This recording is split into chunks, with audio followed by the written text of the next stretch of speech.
et ferai tout ce que je voudrais vous faire. Il arrive que quelqu'un soit saint même s'il utilise nos produits, mais le danger est que vous ne pouvez pas être protégé.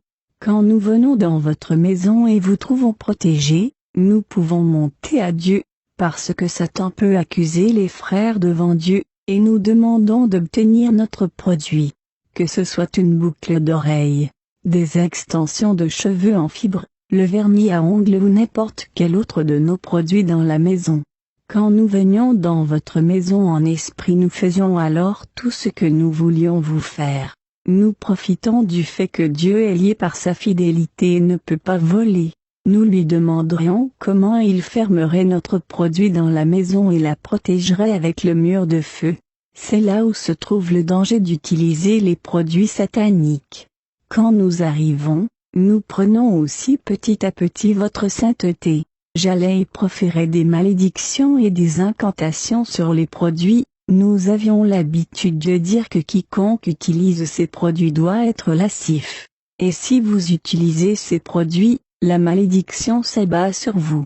S'il s'agit d'un bijou par exemple, nous dirions que les utilisateurs deviennent des prostituées, ou des débauchés et qu'ils soient désobéissants. La prostitution dans l'esprit n'est pas limitée au fait de vendre votre corps pour de l'argent, il peut aussi dénoter le comportement et la façon dont une personne s'habille. J'ai beaucoup travaillé avec ces choses, et il vint un temps où j'ai obtenu une promotion parce que j'avais beaucoup travaillé avec ces choses et j'avais beaucoup de succès et ils ont ajouté un autre chiffre à mon code. Parce que j'ai passé la classe de prière, et de prononciation de malédiction sur des extensions de cheveux en fibre, bijoux, et choses semblables. J'ai été promu pour m'occuper de l'église. Quand j'étais à ce grade, j'ai visité beaucoup de pasteurs bien connus. Quand j'allais à chaque événement religieux, surtout des réunions de réveil, je portais 3 anneaux au bras et 2 anneaux au doigt. Je jetais les 3 anneaux de bras au milieu de l'église, et les anneaux de doigts je les jetais devant le pasteur, l'un à droite et un autre à gauche. Si le pasteur priait, le premier anneau roulait vers l'église, mais le deuxième revenait à moi et comme je l'ai expliqué, je priais sur les anneaux quand ils étaient encore en cours de fabrication. Prononçais des malédictions dessus, incitant la convoitise. Le pasteur voyait alors une belle fille et si jamais il avait des pensées impures vis-à-vis de la fille, il perdait sa sainteté. Parce que nous savons tout que l'Esprit Saint ne demeure pas dans un endroit impur. C'est de cette façon que nous renversions les pasteurs. Il arrivait aussi qu'un pasteur soit fort et nous résistait, nous et nos anneaux. Dans ce cas nous utilisions sa femme. Si sa femme utilise n'importe lequel de nos produits, la fibre agirait sur eux la nuit comme cela agit sur n'importe quel autre utilisateur. La femme du pasteur changerait alors sa doctrine, si dans l'église le bijou n'était pas permis. Elle changerait alors et dirait qu'il n'y a rien de mal dans le bijou et le pasteur serait aussi d'accord parce qu'ils sont mariés, et sont un en esprit. J'ai fait beaucoup d'incantations sur des pasteurs et renversé beaucoup d'entre eux. Quand je parviens à gagner le pasteur, il change. Un pasteur qui autrefois prêchait que les chrétiens doivent abandonner le péché, dira maintenant qu'une fille peut avoir un petit ami et il dira qu'un jeune homme peut avoir une petite amie. Il changera et dira que le culte des ancêtres y est permis. Laissez-moi expliquer quelque chose, les morts ne sont pas des démons, mais ils ne peuvent plus rien faire dans ce monde puisqu'ils n'attendent que leur jour de jugement. Nous allions à leur tombeau et mettions nos esprits pour faire croire que c'est votre parent qui agit, mais c'est en fait nous qui agissions. Nous le faisions plus particulièrement lorsque nous voyions que vous avez un don spirituel qui serait à notre détriment. Nous vous faisions alors voir votre parent vous dire que vous devez être un marabout, une voyante ou un sangoma, devin et médecin traditionnel. Quand vous commencez avec cela, vous êtes alors introduit au serpent. Un serpent représente un sataniste et Satan lui-même.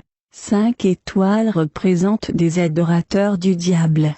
Quand vous pensez que vos ancêtres communiquent avec vous, ce n'est pas vrai, c'est en fait nous qui communiquons avec vous. Nous allions dans les maisons où nous étions attirés par l'encens et nous buvions le sang qu'ils nous sacrifiaient. Nous dormions dans leur lit et nous amusions. Quand quelqu'un était sur le point de mourir, j'étais envoyé pour examiner si la personne était sainte. Si elle n'était pas sainte, j'écrivais son nom dans notre livre afin qu'au jour du jugement elle aille en enfer brûler avec nous. Nous savions que nous irions brûler en enfer, on nous l'avait dit. Parfois ils exigeaient que nous jeûnions 40 jours ou 60 jours, si un certain pasteur devait prêcher quelque part. Car il n'y avait rien que nous ne puissions voir sur la terre. S'il arrivait que tu fasses moins de 40 jours, tu étais puni pour cela parce que nous devrions arriver puissants à cet endroit. J'arrivais donc la première à cet endroit pour faire des incantations afin que ceux qui y viennent n'écoutent pas et ne se repentent pas, et que le chef de cet endroit ne soit pas brûlé par les prières. J'allais également dans l'espace pour le protéger afin que les prières ne le brûlent pas. Car s'il brûlait, on verrait un soulard être sauvé et proclamer que Jésus est Seigneur, une prostituée être sauvée et proclamer que Jésus est Seigneur. Si donc vous voyez de telles choses se produire, sachez que le pasteur qui est en train de prêcher a prié et le chef a été atteint par le feu, et le démon s'est déplacé un tout petit peu. Car le rôle de ce démon, qui est aussi chef, est de s'asseoir sur les résidents de ce lieu et de les entourer d'esprits maléfiques afin qu'ils ne soient pas sauvés et que ceux qui boivent jusqu'à ce qu'ils meurent, que ceux qui vont en prison y meurent, que ceux qui adorent les idoles et font le culte des ancêtres continuent de le faire jusqu'à ce qu'ils meurent, que ceux qui sont prostitués continuent dans leur prostitution jusqu'à ce qu'ils meurent. Je ne travaillais pas dans la côte sud de Afrique du Sud, parce que je viens de là. J'ai travaillé dans des endroits tels que Durban et ailleurs. Quand j'étais dans l'espace, il ne m'appelait pas par mon nom, il m'appelait par mon code. Il m'appelait par mon code pour me dire par exemple que je dois me presser et aller au Swaziland ou à Durban. Comme l'entreprise là-bas avait fini de fabriquer des boucles d'oreilles, je devais y aller pour faire les incantations dessus avant qu'elles ne soient envoyées dans les boutiques. C'était mon devoir de faire des incantations dessus. Une autre année, j'ai été envoyé à Ntuzuma. Il y avait un pasteur là-bas, je ne mentionnerai pas son nom. J'avais été envoyé pour enlever sa sainteté. Ce pasteur était un vrai homme de Dieu sauvé, et son témoignage était impressionnant. Quand j'ai enlevé sa sainteté, j'ai eu une promotion. Je suis devenu une gradée, et dès lors, j'étais chargé de tendre des pièges à l'église. Il n'y a pas une seule chose que je n'ai pas faite en ce temps-là. Dans l'espace nous utilisons la Bible, nous ne travaillons pas avec les choses qui ne sont pas écrites dans la Bible. Comme la Bible dit qu'une femme doit se couvrir la tête dans l'église, nous changions ça et influencions les femmes de ne pas se couvrir la tête. Et quand les femmes ne se couvraient pas la tête, nous allions les accuser auprès de Dieu, et lui demander comment il pouvait les considérer comme ses enfants, alors qu'elles ne se couvrent pas la tête dans l'église. Nous changions ce qui était écrit dans la Bible comme par exemple le fait qu'une femme ne doit pas porter un vêtement d'homme. C'est la raison pour laquelle nous prononcions des malédictions sur les pantalons que les femmes portent. Nous faisions des incantations dessus et influencions les femmes de les porter le plus souvent afin qu'elles ne voient pas le Seigneur à cause de leur désobéissance. J'ai beaucoup travaillé quand j'ai été gradé. Je ne traitais plus les affaires de l'église, j'y allais seulement pour y faire des adorateurs de Satan et continuer ma route. Ces adorateurs de Satan ne savaient pas qu'ils étaient des adorateurs de Satan, parce que nous ne les séparions pas de leur corps comme je me séparais de mon corps, mais nous les utilisions s'il y avait un de nos produits que j'ai énuméré.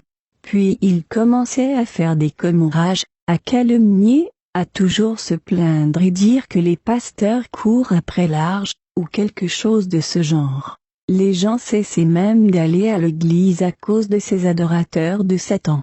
Ensuite je les laissais faire leur travail et j'allais dans d'autres églises pour avoir les rapports et revenir plus tard afin de voir les dommages qu'ils ont causés dans l'église. Cette personne que nous avons transformée en adorateur de Satan commence à changer sa doctrine en disant qu'il n'y a aucun problème quand les femmes portent le pantalon, que la foi reste dans le cœur et non dans le pantalon. À accent aigu ce stade, il travaillait pour nous inconsciemment parce qu'il nous représentait. Car la vérité est claire, la femme ne doit pas porter le pantalon. Donc quand il commence à dire qu'il est permis à la femme de porter le pantalon, et que les personnes avec des boucles peuvent venir et adorer dans un lieu saint, et peuvent même faire des choses dans l'église, et que ces personnes apprendront petit à petit à se séparer de ces choses. Quand un pasteur dit que les personnes qui ont des copains et copines peuvent venir y diriger la louange ou prier pour les gens, alors ce pasteur nous appartient. Il est en train de travailler pour nous. Laissez-moi vous dire que quand ils disent qu'ils vont cesser de pécher, nous viendrons et exercerons une influence sur eux pour qu'ils n'abandonnent jamais le péché, et qu'ils continuent de pécher. Nous essayons de minimiser l'ampleur du péché. Si par exemple une sœur a un copain, j'allais alors pousser son copain à lui dire qu'il veut l'épouser. Pas parce qu'il est sur le point de le faire, mais seulement parce que nous voulions nous rassurer que la sœur ne cesse de pécher et minimiser l'ampleur de ce péché, jusqu'au retour du Seigneur Jésus-Christ. Quand j'étais dans l'espace, nous avions un grand écran de télévision, nous pouvions voir tout ce qui se passait sur la terre. Nous faisions le compte à rebours et savions que Jésus pouvait revenir à tout moment. Et tout ce que nous étions envoyés faire, nous l'avions fait comme par exemple le VIH. Les docteurs ne peuvent pas guérir cette maladie parce qu'ils sont des humains, mais je suis aujourd'hui témoin du fait que le VIH a été créé dans l'espace afin que la jeunesse meure jeune, et ne parvienne pas au salut du Seigneur Jésus. Satan veut avoir un maximum de personnes qui brûleront avec lui en enfer. Il continue sa conquête des âmes, qui lui évalue son exclusion du paradis. Donc nous avons créé le VIH, et nous l'avons ensuite répandu sur la terre. Mais on ne peut remédier à cette situation, qu'il s'agisse du cancer ou de la tuberculose. Les docteurs ne trouveront jamais un remède parce que Jésus est le seul qui peut vaincre et guérir quelque chose qui a été tissé dans le monde des ténèbres. Un humain ne peut pas guérir cette maladie. Jésus-Christ de Nazareth seul peut guérir cette maladie. On peut prier pour une personne, et si elle croit elle peut être guérie. La maladie fléchit parce qu'au nom de Jésus, toute chose fléchit. Nous-mêmes nous fléchissions quand quelqu'un prononçait le nom de Jésus, donc la maladie elle-même fléchit. Que la paix du Seigneur Jésus